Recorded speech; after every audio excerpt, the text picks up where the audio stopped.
Hi guys, welcome to my very first review on YouTube, first movie review, okay? Gonna be reviewing the recent Thor Love and Thunder, okay? So, I'm a big Marvel fan. I like a lot of their movies. Some I love, some I like, some I think are okay, some I dislike. Now, when Thor Love and Thunder was first announced, I was pretty excited. It came out in 2000, well, it was first announced back in 2019, especially after Ragnarok. I loved Ragnarok. I don't know if it's in my top. I wouldn't call it my one of my top five Marvel movies, but it's definitely in my top 10. I think it was fun, had great fight sequences. It looked amazing. Like for example, Sakaar or those ship sequences, I think looked amazing. I enjoyed Chris Hemsworth in the movie a lot. So Thor: Love and Thunder was announced. Same director, Taika Waititi. Saw the movie last week, twice actually. Now, what did I actually think of it? Look, I thought it was okay. I enjoyed it. I thought it was a fun movie.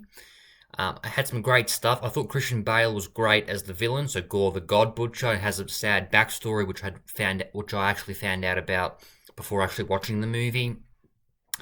Um, However, it did fall a bit short compared to Ragnarok, and especially even the first Thor movie I prefer. I liked. Don't get me wrong. I liked Love and Thunder better than the Dark World. I don't think the Dark World is terrible, but definitely the weakest.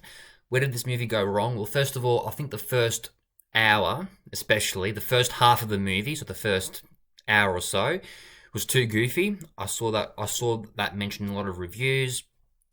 I thought the first hour was a little bit too goofy. It just didn't live up to the excitement, in my opinion. The first hour was just a bit goofy. Didn't seem like it was going anywhere much. Like it just seemed like it was just jokes, bit of backstory in regards to what's happened between the events of Ragnarok to Love and Thunder. So yeah, jokes, quite a bit of backstory, but it just didn't feel like the movie was progressing efficiently. Second half, I enjoyed a lot more. I enjoyed actually seeing Jane as Mighty Thor. I thought that was very interesting, and she was last seen in Thor: The Dark World, so it's been a while since we last saw her. She wasn't in Ragnarok. I did enjoy Jane in the movie. I actually connected well with Jane. I thought Natalie Portman did a great job as Jane. The whole cancer storyline, I thought, look, spoiler alert, okay, I'm sure most of you would have seen the movie by now, but yeah, in the movie she's got stage 4 cancer.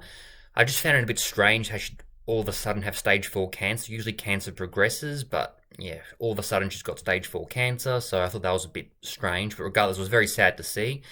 I thought Natalie Portman did a great job. I thought Christian Bale did a great job.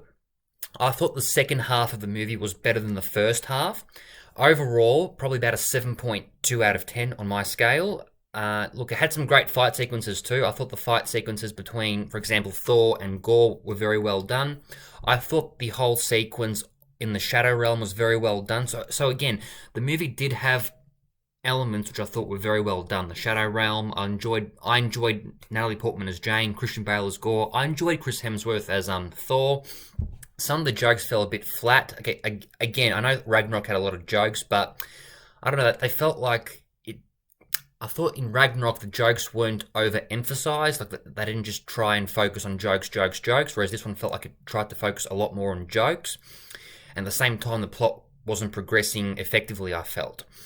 But regardless, so yeah, if you compare it to movies like, for example, so in Phase 4, if you compare it to, for example, Spider-Man No Way Home, Shang-Chi and Legend of the Ten Rings, those two movies I think are the best movies in Phase 4. I thought Shang-Chi was actually one of the best Marvel movies to date.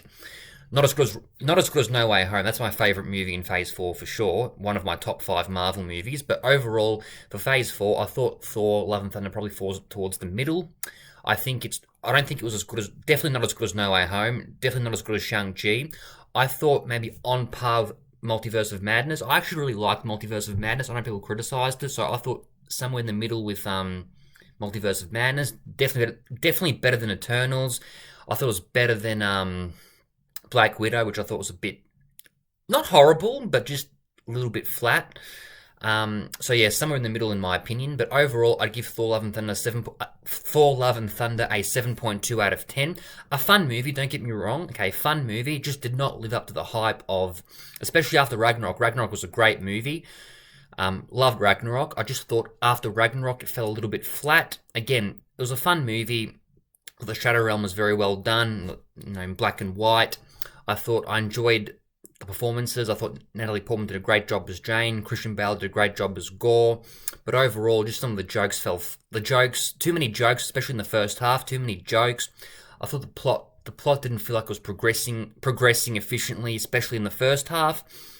And in the second half, look, I liked the ending. I didn't mind the ending. Not a perfect ending, but I thought it was okay. And but overall, a 7.2 out of 10. Go watch it. A fun movie. Good time with the family. You'll have a few laughs. I had a couple of laughs, I have to admit. But overall, a little bit flat, but an enjoyable movie regardless. And yeah, go check it out. So Thor: Love and Thunder gets a 7.2 out of 10.